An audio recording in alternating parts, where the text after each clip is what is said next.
Hi everyone and welcome back to the bankers grid. आप सभी का हार्दिक स्वागत है। I hope you guys are doing well. आप लोगों ने पंजाब नेशनल बैंक के लिए अप्लाई कर दिया होगा, प्रिपरेशन स्टार्ट कर दिया होगा। सो अगर आपसे कुछ मिस्टेक हो गया फॉर्म फिलअप करते टाइम में, तो इंश्योर कीजिएगा कि आप वापस से अप्लाई कर दें। आप जो नेक्स्ट अप्लाई करेंगे, जो लास्ट एप्लीकेशन फॉर्म रहेगा, वो आप लोगों का कंसिडर करा जाएगा। 1 December is the last date to apply for Punjab National Bank. अगर आप एलिजिबल हो, अप्लाई नहीं करा तो अप्लाई कर दीजिएगा 1 दिसंबर तक। एंड अगर आपको लगता है कि आपसे कुछ मिस्टेक हो गया या एक्सपीरियंस सर्टिफिकेट में क्या अपलोड करना है, क्या अपलोड फॉर्मेट में करना है, क्योंकि यहाँ पर स्क्रीनिंग है, तो उसका एक पर्टिकुलर वीडियो आप लोगों के लिए अवेलेबल है। चैनल पर जाना, एक्सपीरियंस सर्टिफिकेट का वीडियो चेक करना। उसके बाद आपको लगता है कि यार मुझसे कुछ मिस्टेक हो गया है, नया अपलोड कर देना चाहिए फॉर्म, तो आप री अप्लाई कर दीजिएगा 1 दिसंबर से पहले। Okay, now coming to the main point that हर एग्जामिनेशन का एक अपना फॉर्मेट होता है, स्ट्रक्चर होता है, सेट ऑफ रिक्वायरमेंट होता है, एक्सपेक्टेशंस होता है from the aspirants. So what should be the roadmap to clear this examination so that कि हम बिना मिस्टेक करें या पॉसिबल जो ट्रैप रहते हैं उसमें उलझे बिना हम लोग इस एग्जामिनेशन को टू द पॉइंट आउटकम में जनरेट कर सकें और फर्स्ट अटेम्प्ट में इस एग्जाम को क्रैक कर सकें। तो रोड मैप हम कंप्लीट डिस्कस करेंगे कि इस एग्जाम को कैसे क्रैक करना है। सेशन स्टार्ट करने उससे पहले आप लोगों के लिए सभी के लिए क्विक अपडेट दैट अगर आप पंजाब नेशनल बैंक एलबीओ के लिए जेन्युइनली प्रिपरेशन करना चाहते हो तो आप लोगों के लिए complete batch is live now. 3 days back live sessions start हो चुके हैं, जहां पर आप लोगों के लिए सारे सब्जेक्ट्स वेल कवर्ड है। Live sessions, recorded sessions, e books, general awareness magazine month wise आप लोगों के लिए अवेलेबल रहेगा बैच में। क्योंकि ये सेशन, ये जो सेक्शन है वो 50 मार्क्स का है। यहाँ पर 20 मार्क्स मिनिमम लाना हमारे लिए कंपलसरी है। Test series is also available. Complete package under the current offer is available at 1999 only. Batch में ज्वाइन करने के लिए प्रोसेस इज आप लोगों को व्हाट्सएप करना है। व्हाट्सएप नंबर स्क्रीन पर अवेलेबल है। जिस टाइम पर भी वीडियो देख रहे हो आप व्हाट्सएप कर सकते हो। Team will help you out the manual payment process once they are available. Complete package under the current offer is 1999। WhatsApp के थ्रू आप लोगों को एनरोल करना है। नाउ सेशन को स्टार्ट करते हैं। सबसे पहले मैं आप लोगों को एक बार एग्जामिनेशन स्ट्रक्चर वापस से समझाना चाहूंगा। देखो, एग्जामिनेशन स्ट्रक्चर को पहले समझ लीजिए, क्योंकि यहाँ पर प्रीलिम्स और मेंस एग्जामिनेशन जैसा कोई कॉन्सेप्ट नहीं है, सिंगल फेस एग्जामिनेशन है। रीजनिंग और कंप्यूटर एप्टीट्यूड, यानी कि कंप्यूटर एप्टीट्यूड में कोडेड वाले फॉर्म आते हैं। कोडेड मतलब मशीन इनपुट आ सकता है, या कोडेड डायरेक्शन आ सकता है, कोडेड ब्लड रिलेशन आ सकता है, कोडेड इनइक्वालिटी आ सकता है। तो कंप्यूटर एप्टीट्यूड का मतलब कंप्यूटर अवेयरनेस नहीं होता है। कंप्यूटर एप्टीट्यूड में आपका कोडेड वाला रीजनिंग आता है। तो दोनों का मिलाकर 25 क्वेश्चन पूछे जाएंगे। 25 question data analysis, data interpretation से पूछे जाएंगे। 25 क्वेश्चन आपसे क्वांटिटेटिव एप्टीट्यूड यानी कि न्यूमेरिकल एबिलिटी से पूछे जाएंगे। एंड 25 क्वेश्चन आप लोगों से इंग्लिश के पूछे जाएंगे। यहाँ पर एक क्राइटेरिया है दैट अगर आपको नेक्स्ट राउंड के लिए एलिजिबल होना है, दैट इज इंटरव्यू पार्ट, तो आप लोगों को हर सेक्शन में, है ना, included with the general awareness, आप लोगों को यहाँ पर 40% हर सेक्शन में general category and EWS category को लाना पड़ेगा। यानी कि हर सेक्शन में 10-10 नंबर तो यहाँ पर लाना पड़ेगा एंड 20 मार्क्स आप लोगों को जनरल अवेयरनेस में लाना पड़ेगा। आप जानते हो आईबीपीएस के पैटर्न में जो general economy and banking awareness का पोर्शन रहता है, उसको आपको प्रॉपर्ली प्रिपेयर करना पड़ेगा। क्योंकि कैंडिडेट्स को स्टिल अभी तक कॉन्सेप्ट क्लियर नहीं होता है कि पूरा कैसे पढ़े, कौन सा टॉपिक पढ़ना है, जो कि बैच में हम ऑलरेडी आज से स्टार्ट करने वाले 8 बजे से, तो आप उसको भी गो थ्रू कर सकते हो। नाउ द थिंग इज, हम लोगों को यहाँ पर सभी में अगर नेक्स्ट राउंड में जाना है तो एक भी सेक्शन नहीं छोड़ना। हमारी प्रिपरेशन ऐसा रखना है कि रीजनिंग, कंप्यूटर एप्टीट्यूड भी कंप्लीट हो रहा है, डेटा एनालिसिस, इंटरप्रिटेशन भी कंप्लीट हो रहा है, English, quantitative aptitude, general awareness and economy banking awareness भी हमारा कंप्लीट हो रहा है। सारे सब्जेक्ट्स में क्लियर करोगे तो नेक्स्ट राउंड जाएंगे। किसी भी एक पर्टिकुलर टॉपिक पर हमको नहीं उलझ कर बैठना कि इंग्लिश करने लगे इंग्लिश कर रहे, या रीजनिंग करते जा रहे रीजनिंग ही करते जा रहे। हमको सारे सब्जेक्ट्स को वेल बैलेंस्ड संभालना है हमारी थ्रू आउट प्रिपरेशन जर्नी में, राइट। अब सबसे पहले मैं आपको जनरल और इकोनॉमी अवेयरनेस से ही स्टार्ट करूंगा, क्योंकि ये सब्जेक्ट जो है, ये सिलेबस जो है, आज भी कैंडिडेट्स को हॉन्ट करता है दैट इसमें पढ़ना क्या है ना। बहुत सी जगह आप सुनेंगे कि दैट आप लोगों को ये पढ़ लेना चाहिए या फिर 6 महीने का पढ़ लेना चाहिए। जब आप पढ़ते हो तो स्टैटिक में उलझ जाएंगे, कहीं ना कहीं कॉन्सेप्ट में उलझ जाएंगे, राइट। तो आपको एक फंडामेंटल याद रखना है कि लास्ट 3 to 4 मंथ्स में आपको बोलूंगा दैट अगर आप पहले से प्रिपरेशन करते आ रहे हो बहुत सारी बैंक्स का, तब 4 महीने का करंट अफेयर्स स्टार्ट करना, पढ़ना स्टार्ट कर दीजिए। मंथ वाइज स्टार्ट कीजिए। बैच में आप लोगों को मैगजीन डाउनलोडेबल फॉर्म में भी है और बैच भी क्लासेस भी स्टार्ट हो चुके हैं, तो जो श्योरली आप लोगों को टू द पॉइंट हेल्प करने वाले। तो देखो, यहाँ पर आप लोगों का स्पेशल फोकस होना चाहिए आरबीआई सर्कुलर्स के ऊपर, लेटेस्ट गवर्नमेंट स्कीम्स जो अभी न्यूली लॉन्च्ड है उनके ऊपर फोकस होना चाहिए। जो भी प्राइजेस या फिर अभी रिपोर्ट्स जनरेट हुआ है, या आरबीआई के मास्टर डायरेक्शंस, जो अभी आरबीआई के मास्टर डायरेक्शन है, क्योंकि एक्सपीरियंस बेसिस का जॉब है, तो आप लोगों से आरबीआई का स्टैटिक डायरेक्शन भी एक्सपेक्ट करा जाएगा, जो कि पीओ से एक्सपेक्ट नहीं करा जाता। तो आप लोगों को आइडियली जो स्टार्ट करना है आपका जर्नी, और जहां पर मिस्टेक नहीं करना है, वो है कि आपको 6 महीने से पहले अपना एक क्लियर रोड मैप रखना है कि आपको रिवर्स वे में स्टार्ट करना है प्रिपरेशन। आप सबसे पहले स्टार्ट करेंगे नवंबर मंथ का, देन आपको स्टार्ट करना अक्टूबर मंथ का, देन आपको सितंबर, जितना पॉसिबल होते जाता है फिर आप स्ट्रेच करिए, लेकिन आपको करंट का भी स्टार्ट करना है। डे वाइज आप लोगों का पीडीएफ भी अपलोड होता है, डे वाइज आप लोगों का हर दिन का करंट अफेयर्स आपकी ड्राइव लिंक में अपडेट होता जाएगा। आप लोगों को वो लिंक भी शेयर हो जाएगा, तो आप लोग उसको डे टू डे भी प्रिपेयर करना है, क्योंकि जो लेटेस्ट डेटा रहेगा वो तो बहुत मोस्ट इंपॉर्टेंट रहेगा। आरबीआई सर्कुलर 6 महीने का करना है। गवर्नमेंट स्कीम जो भी न्यूली लॉन्च्ड हुआ है सभी पर आपका अटेंशन होना चाहिए, क्योंकि जनरल अवेयरनेस भी आएगा, है ना? फाइनेंशियल अवेयरनेस तो आप लोगों को पूरा 4 महीने का रट कर रखना है, जो आप लोगों के लिए बैच में ऑलरेडी अवेलेबल है।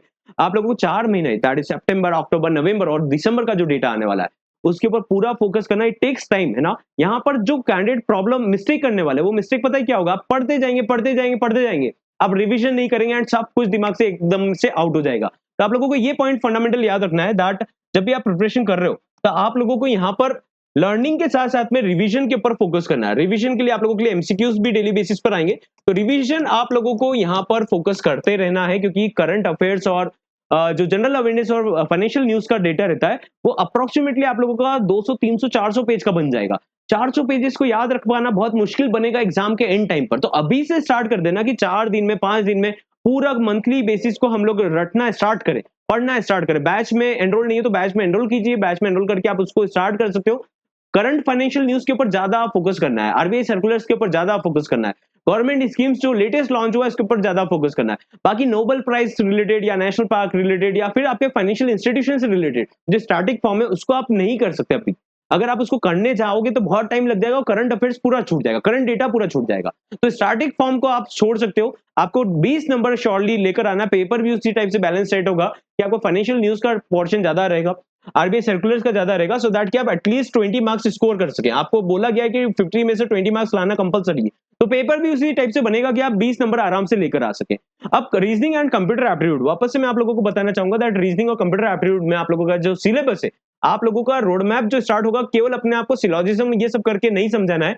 आप लोगों का फोकस होना चाहिए कि सीटिंग अरेंजमेंट और पजल से पूरा वेटेज स्टार्ट कर ले। कैंडिडेट्स अगर 25 नंबर में से आप लोगों के 3 पजल आ गए या 3 सेटिंग अरेंजमेंट मिलाकर पजल, छोटे छोटे पजल भी मिलाकर 12-15 नंबर का भी आ गया, तो आपसे एग्जाम क्रैक होने में फिर आप लोगों को प्रॉब्लम आ जाएगा। 40% आप लोगों को क्लियर करना है, 25 में से 10 नंबर बेर मिनिमम लाना है अगर नेक्स्ट राउंड जाना है तो आप लोगों को फोकस करना है कि अभी इनिशियल डेज में sitting arrangement, circular, linear and puzzles, जो कि आपका scheduling arrangement, flat and floor, post wise, month और ईयर वाइज जो चलता है, वो उसके ऊपर कमांड करना स्टार्ट कर दो। This initial days will help you out कि आप कितना स्कोर करने वाले हो लेटर ऑन, क्योंकि लेटर ऑन आप लोगों से प्रैक्टिस होगा, लर्निंग नया नहीं होगा।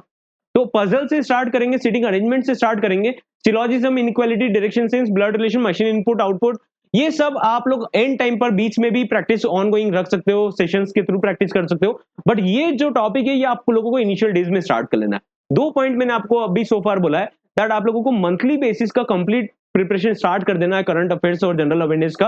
दैट टू भी आपको नवंबर मंथ से स्टार्ट करना चाहिए या फिर अक्टूबर से स्टार्ट करिए और इसे बैकवर्ड डायरेक्शन में जाइए और डेली बेसिस का जो अपडेट होता जाता है उसको भी अपडेटेड रहिए, रिवीजन करते रहिएगा, पीरियडिकली रिवाइज करेंगे तो ही आप एग्जाम टाइम पर इसको याद रख पाएंगे।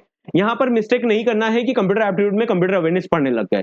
आप लोगों को यहाँ पर जो चैलेंजिंग रहेगा, सीटिंग अरेंजमेंट और पजल एंड टाइम पर नहीं बनने वाले, पहले से कमांड कर लोगे तो बन जाएंगे। सिलॉजिज्म एक बार आप बाद में प्रैक्टिस कर पाएंगे, है ना? बैच में आप इसको कंटिन्यूटी में कंप्लीट कर सकते हो। ऑलरेडी वीडियोस आप लोगों के लिए अवेलेबल है, स्टार्ट कर दीजिए प्रिपरेशन करना।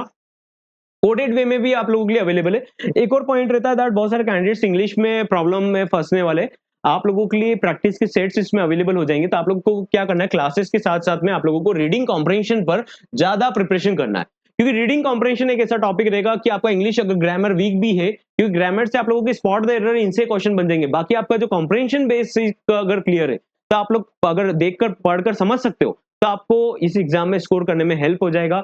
आप लोगों का जो रीडिंग कॉम्प्रिहेंशन है अप्रोक्सीमेटली एक पैसेज आपको आएगा और वो स्टोरी बेस्ड अगर आ गया तो आप लोगों से बहुत स्पीडली बन जाएगा। बट द थिंग इज यहाँ पर टाइमर भी चलेगा। अब 25 मिनट का टाइमर चलेगा तो आप पैसेज को छोड़ देंगे एग्जाम में, है ना? अगर प्रिपरेशन नहीं करेंगे तो आपका टेंडेंसी बन जाएगा कि इस पैसेज को बाद में करते हो, बाद में बनेगा नहीं। 3-4 मिनट बचेगा टाइम एग्जाम में तो आप उसको स्किप करने का टेंडेंसी बन जाएगा। That is why reading comprehension का पहले से रीडिंग का प्रैक्टिस कर लीजिए। रीडिंग का प्रैक्टिस करने के लिए आप द हिंदू या फिर आपको वैसे पैसेज आपको बैच में ऑलरेडी मिल जाएंगे, सर भी आपको क्लासेस में इसको कंप्लीट कराते चलेंगे। द हिंदू, लाइव मिंट, ये सब पढ़ेंगे तो आप लोगों को रीडिंग बढ़ जाएगा, स्पीड आ जाएगा रीडिंग करने का, एंड उसके साथ में डबल बेनिफिट हो जाएगा। आप जनरल अवेयरनेस रिलेटेड टॉपिक से भी थोड़ा अवेयरनेस में रहेंगे, फिर आपको याद करने में प्रॉब्लम नहीं आएगा। तो न्यूज़पेपर पढ़ना स्टार्ट कर दीजिए। एक न्यूज़पेपर में 2-3 आर्टिकल पढ़िए, ज़्यादा से ज़्यादा आर्टिकल पढ़ेंगे तो आपका समझ डेवलप हो जाएगा। फिर आपको पैसेज पढ़ने के टाइम पर या पैराजंबल के टाइम पर आपको ऐसा प्रेशर डेवलप नहीं होगा कि यार ये क्या पढ़ रहा हूँ मैं या क्या पढ़ रही हूँ, राइट? तो इसके बेसिस पर आप लोगों को रीडिंग स्टार्ट कर देना है। इंग्लिश में मैंने आप लोगों को बोला है कि रीडिंग स्टार्ट कर दीजिए। बैच में एनरोल हो तो रीडिंग कॉम्प्रिहेंशन के ऊपर स्पेशल फोकस अपना अटेंशन लेकर आइएगा। इसका पीडीएफ, इसका ई-बुक भी आप लोगों के लिए अपलोड हो जाएगा practice wise, practice questions, so that कि आप उसके रीडिंग कॉम्प्रिहेंशन में जाएँ और उसके प्रैक्टिस करना स्टार्ट कर दें। डेली बेसिस पर डोज़ स्टार्ट कर लीजिए कि 2 पैसेज मेरे को पढ़ना है ना? 2 पैसेज पढ़ेंगे, क्योंकि अगर आपने क्वांट रीजनिंग में कितना मेहनत कर लिया, जनरल अवेयरनेस में मेहनत कर लिया, इंग्लिश क्लियर ही नहीं हुआ, तो फिर प्रॉब्लम है, राइट? सॉरी। तो देखो, अब डेटा इंटरप्रिटेशन का पॉइंट जो है, डेटा इंटरप्रिटेशन तो आप लोगों के लिए ईज़ी हो जाएगा फिर भी, लेकिन हमको प्रिपेयर्ड रहना है यहाँ पर कि आप अरिथमेटिक का भी प्रिपरेशन करें।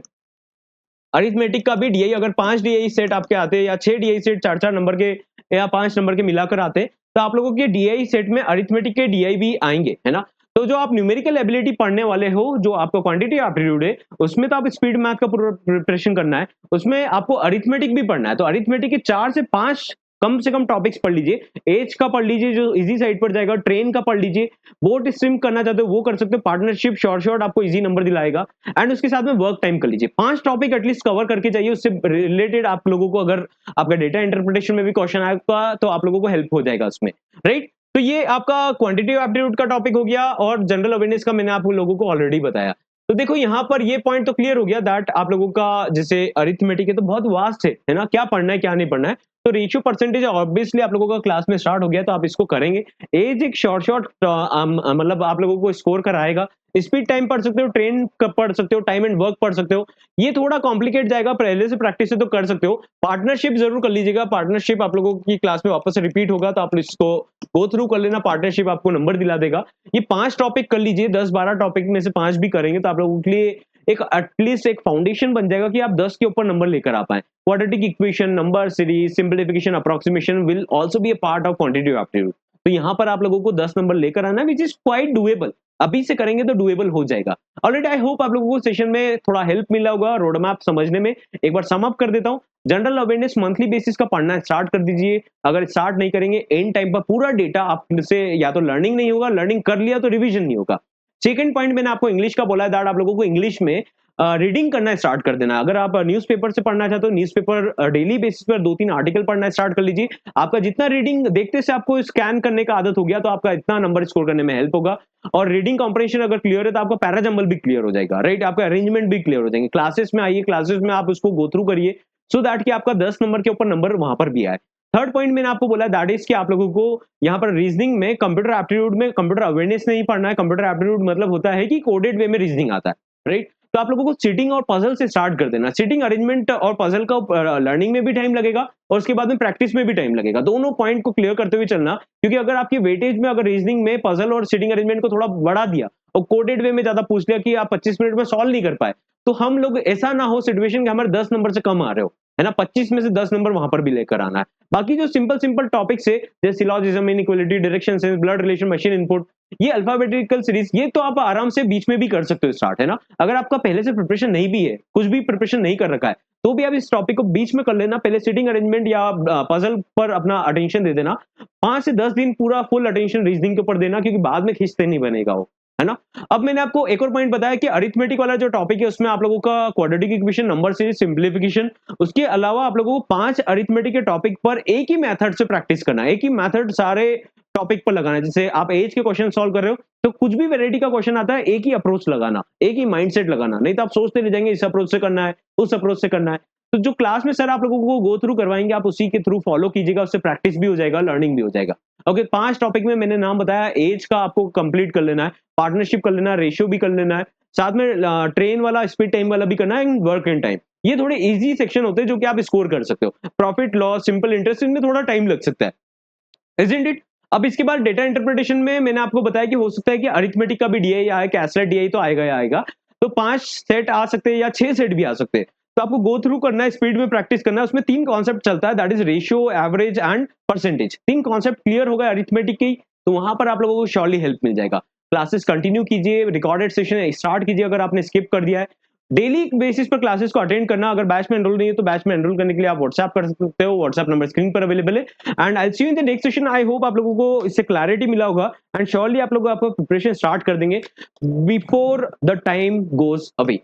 ऑलराइट, मिलते हैं नेक्स्ट सेशन में।